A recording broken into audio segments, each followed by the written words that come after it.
This video was made possible thanks to the generosity of our amazing patrons. We couldn't do this without you. Don't forget that you can support the channel for free and receive 10% off orders over $10 at Flipside Gaming by using the promo code Affinity at the checkout. Or if TCG Player or Magic Madhouse are more your thing, then be sure to use our affiliate links in the video description. Hello everyone and welcome to another EDH gameplay video brought to you by Affinity for Commander. My name's Martin. And my name is Alex. Today's video sees Danny returning to the table after last game's defeat, itching to prove himself in a rematch. We are also joined by Gethin, who is making his debut appearance on the channel, so fingers crossed the game goes well for him. So without further ado, let's take a look at those opening hands. I'm playing my Breya Ethereum Shaper Value Artifacts deck. I keep an opening hand consisting of Saheeli Rai, Unwinding Clock, Temple of the False God, Caves of Koleos, Crumbling Necropolis, a Plains and a Mountain. I'm playing my Ghired Conclave Exile Token Populate deck. My opening hand is made up of Sakura Tribe Elder, Hull Breach, Kodama's Reach, Oran Frostfang, Cinderglade, Violet Thicket and Stomping Ground. Gethin is playing his Morophon the Boundless Dragon Tribal deck. His opening hand contains Astral Cornucopia, Sol Ring, Sarkhan's Triumph, Dromoka the Eternal, Tuben the Harvester, a Plains and a Mountain. And finally, Danny is back for revenge with his Freyalise Lanoir's Fury Elf Tribal deck. His opening hand contains Elvish Mystic, Rampant Growth, Blanchwood Armour, Dwynen, Giltleaf Dean, Whirlwind, Nykthos, Shrine to Nyx, and a Forest. I win the die roll and start things off by playing Crumbling Necropolis. I then pass to Danny. Danny plays a Forest and casts Elvish Mystic. He then passes the turn. Gethin plays a Mountain and casts Sol Ring before ending his turn. I play Cinderglade and pass to Martin. I play a Mountain and pass the turn. Danny plays Nykthos, Shrine to Nyx and casts Rampant Growth. He searches his library for a Forest, puts it into play tapped and ends his turn. Gethin plays Command Tower and casts Astral Cornucopia, where X is 1. He then passes to Alex. I play a super shiny Expedition Violet Thicket and cast Sakura Tribe Elder before passing the turn. I play Caves of Koleos and then cast Saheeli Rai. I activate her +1 ability, keeping the top card of my library where it is, and Saheeli deals 1 damage to each of my opponents. With nothing more to do, I end my turn. Danny plays Temple of the False God, which currently does nothing, and casts Dwynen, Giltleaf Dean. He then passes to Gethin. Gethin plays a Plains and casts Sarkhan's Triumph. He searches his library for Kolaghan, the Storm's Fury, and passes the turn. I move straight to combat, attacking Saheeli with my Elder. The Planeswalker takes 1 damage, and I move to my second main phase, where I play a Mountain. Next I cast Kodama's Reach, searching my library for 2 Plains. I put one into the battlefield tapped, the other into my hand, and end my turn. I play a Plains and pay 1 life to Cave of Koleos to cast my commander, Breya Ethereum Shaper. I make 2 1/1 blue Thopters with flying thanks to her ETB and use Saheeli's -2 ability. I make a copy of Breya who instantly dies to the Legends ruling, but creates 2 more Thopters before departing. How thoughtful. Happy with my turn, I pass to Danny. Danny misses his land drop and casts Forgotten Ancient. He then passes the turn. Gethin casts Selesnya Signet and Danny puts a +1/+1 counter on his Ancient. Next he casts Dromoka the Eternal, putting another counter on Forgotten Ancient, and then ends his turn. I play a Plains and cast my commander, Ghired Conclave Exile. He enters with a 4/4 Trampoline Rhino. Danny puts a +1/+1 counter on Forgotten Ancient, and I pass to Martin. I play Temple of the False God, which actually taps some mana on my board, and cast Ethereum Horn Sorcerer. Danny puts a counter on his Elemental, and I exile Jor-Kadeen the Prevailer with the Minotaur's Cascade ability. I cast the Warrior, instantly fulfilling his Metalcraft requirement, and Danny puts yet another +1/+1 counter on his Ancient.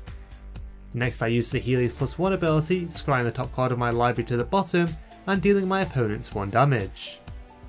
Moving to combat, I attack Danny with 2 Thopters and Alex with a 3rd. Neither player blocks, Alex takes 4 and Danny takes 8. I then pass the turn. Danny chooses not to redistribute his Forgotten Ancient's +1/+1 counters in his upkeep and casts Whirlwind. All of Martin's Thopters and Dromoka are destroyed, and Danny puts a +1/+1 counter on his Elemental. With nothing more to do, Danny ends his turn. Gethin plays a swamp and casts his commander, Morophon the Boundless. He then passes to Alex. I begin my turn by casting Oran Frostfang, putting a +1/+1 counter on Danny's Ancient, and then move to combat. I attack Gethin with my commander and Martin with my Rhino, having Ghired's popular trigger copy the Rhino. I have my Curvy Unicorn enter attacking Martin, and Martin blocks his Minotaur and Yore-Tiller. Gethin takes 2 damage and I draw a card from my Snowy Snake. In my post-combat main phase, I play Stomping Ground, having it enter tapped, and pass the turn. I play Great Furnace as my land drop and then cast Ugin's Nexus, putting a +1/+1 counter on Forgotten Ancient. Next I activate the Healy's -2 ability, reducing her loyalty to 0 and make another copy of Breya. What I wouldn't give for a mirror gallery right now. A copy of Breya appears, making 2 Thopters, and instantly dies to the Legends rule. Moving to combat, I attack Gethin with Breya and he declares no blocks. He takes 7 damage and I end my turn. Danny draws and aggressively plays a forest, finally allowing him to use his Temple of the False God. Took him long enough. He then casts a Chroma's Memorial, giving all of his creatures keyword soup, and puts a +1/+1 counter on his Ancient. Moving to combat, Danny attacks Martin with his 10/13 flying, First Strike, Vigilant, Trampoline, Haste, Pro Black and Pro Red Forgotten Ancient. And Martin decides to take the 10 damage. Happy with his turn, Danny passes to Gethin. Gethin plays a mountain and casts Teneb the Harvester. Danny puts a +1/+1 counter on his Elemental and Gethin dashes in Kolaghan the Storm's Fury. Danny puts another +1/+1 counter on Forgotten Ancient and Gethin casts Skark and Hellkite. Danny puts a third +1/+1 counter on his now extremely buff Ancient and Gethin chooses for his Hellkite to enter the battlefield with haste. Moving to combat, Gethin attacks me with Morophon, Kolaghan and Skark and Hellkite. Kolaghan gives all 3 attacking creatures +3/+0 and I block Morophon and the Hellkite with my Thopters. Before damage, I sacrifice both of my Thopters to Breya's ability to gain 5 life and then take 8 damage from the unblocked Kolaghan. Gethin then moves to his end step, returning the Storm's Fury to his hand and passes the turn. I move straight to combat, attacking Gethin with my commander, my Rhino and Stee. Ghired's ability triggers, putting another Rhino into play tapped and attacking Gethin, and he declares no blocks. Gethin takes 11 damage, and I draw 4 cards thanks to my Danger Noodles ability. In my second main phase, I play a forest and cast Thragtusk, putting a +1/+1 counter on Forgotten Ancient. I gain 5 life, discard down to 7, and end my turn.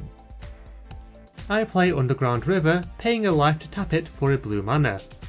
Next I cast Whir of Invention, where X is 5, searching my library for Conjurer's Closet and putting it onto the battlefield. Not yet finished, I sacrifice Ugin's Nexus and Great Furnace to Breya's ability, giving one of Alex's Rhinos -4/-4. The Rhino dies, and I move to my end step, flickering Breya with my Closet. I make 2 Thopters with her ETB and move to my extra turn. Here I cast Duretti, Scrap Savant, and Danny puts a counter on his Elemental. I then use Duretti's +2 ability, discarding 2 cards and drawing 2 cards. Next I play an island and pay a life to create a white mana with Caves of Koilos. I then use this mana to help cast Refurbish, putting a +1/+1 counter on Danny's Ancient and putting Darksteel Forge into play from my graveyard. Moving to combat, I attack Gethin with Yore-Tiller, which he decides not to block. Gethin takes 8 damage and I move to my end step, flickering Breya with my Closet. I make 2 more Thopters and finally pass to Danny. Danny begins his turn by casting Blanchwood Armour, enchanting Dwynam with the Aura and putting a +1/+1 counter on Forgotten Ancient.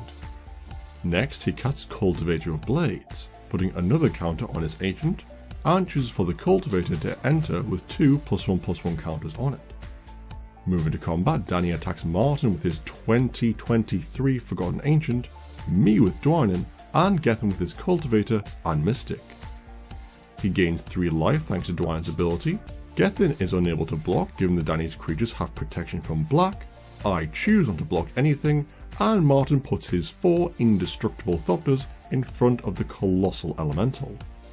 Gethin then takes 7, I take 9, and Martin takes a whopping 16 damage. He won't be forgetting that Ancient anytime soon. With nothing more to do, Danny passes the turn. In Gethin's upkeep, Alex casts Hull Breach, destroying a Chroma's Memorial. The table will thank Alex for dealing with that pesky artifact, and Gethin casts Kiora, Behemoth Beckoner. He uses her -1 ability to untap his Soul Ring, and dashes out Kolaghan the Storm's Fury once again. Gethin draws a card of Kiora's static ability, casts Savage Ventmaw, and draws once again. Moving to combat, Gethin attacks Danny with all of his creatures that are able to do so, and Danny blocks Morophon with Forgotten Ancient, and Teneb with Dwynen. Danny takes 18 damage, Morophon and Dwynen are destroyed, and Teneb dies shortly after once Morophon's Anthem is no longer affecting him. Gethin then passes the turn. I move straight to combat, attacking Martin with all of my creatures. Ghired creates another Rhino which I have entered tapped and attacking Martin, and Martin blocks all of my creatures. Before damage I cast Rootborn Defences, giving all my creatures indestructible, and create another Rhino. Danny puts a +1/+1 counter on his Ancient, and then Martin goes down to 1 life, and I draw 3 cards from my Frostfang's ability. In my post-combat main phase, I play a Mountain, and then end my turn.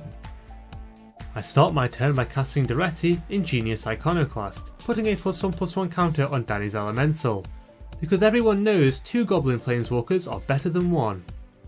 I then move to combat, attacking Alex with Thor Thopters and my Commander, and Alex blocks Breya with his Rhino. Before damage, Alex casts Second Harvest, and Danny puts a counter on Forgotten Ancient. Alex makes 3 Rhino tokens, takes 16 damage, and I move to my second main phase.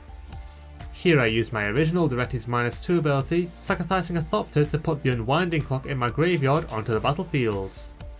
I then consider destroying Forgotten Ancient with my other Duretti's -1 ability, but Danny convinces me not to by promising to leave me alone for a bit.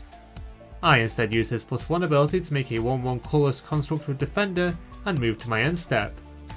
I flick a Breya with Conjurer's Closet, make 2 more Thopters, and pass to Danny. Martin untaps all of his artifacts in Danny's upkeep, and Danny moves 23 +1/+1 counters from his Forgotten Ancient over to his Cultivator of Blades. Oh dear. Next, Danny casts Avenger of Zendikar, creating a rather unimpressive 5/0/1 green plant tokens. He puts a +1/+1 counter on his Ancient and moves to combat, where I propose that Danny and I team up to defeat the other 2 players this turn. Liking the sound of this, Danny attacks Gethin with his Cultivator and Elvish Mystic. The Mystic gets +25/+25 thanks to Cultivator of Blades, and Gethin takes lethal damage from the buffed 1-drop. With nothing more to do, Danny passes the turn. Alex plays Exotic Orchard and then casts Rishkar's Expertise. He draws 5 cards, casts Iroas, God of Victory for free, and Danny puts 2 +1/+1 counters on Forgotten Ancient. Moving to combat, Alex attacks me with 5 Rhinos and Thragtusk, and I block as many creatures as I am able to with Iroas granting his team Menace. Knowing that I am still taking lethal, I sacrifice Thor Thopters to Breya in order to bolt Alex twice, dealing him 6 damage. I then take lethal combat damage, knocking me out of the game, and Alex draws 4 cards. In his post-combat main phase, Alex casts Fires of Yavimaya, discards down to 7, and ends his turn. Danny plays a Forest, putting a +1/+1 counter on all of his plants, and then moves to combat. He attacks me with all of his creatures, dealing me a lethal dose of combat damage, winning him the game. I guess making an alliance with the person in the best position in the game was not the most sensible decision. You live and you learn. Well, that's it for another game. We hope that you enjoyed watching Danny demonstrate why elves are considered to be one of the strongest tribes in Magic, even if it was technically an army of plants and a pair of elementals that finished off the game. Remember that you can support the channel in 3 quick, easy and free ways. By liking this video, subscribing to the channel and leaving us a comment. I read every one. If you really want to show your support, then feel free to check out our Patreon and Twitter pages. Links to both are in the video description. That's all for now, we'll see you next time.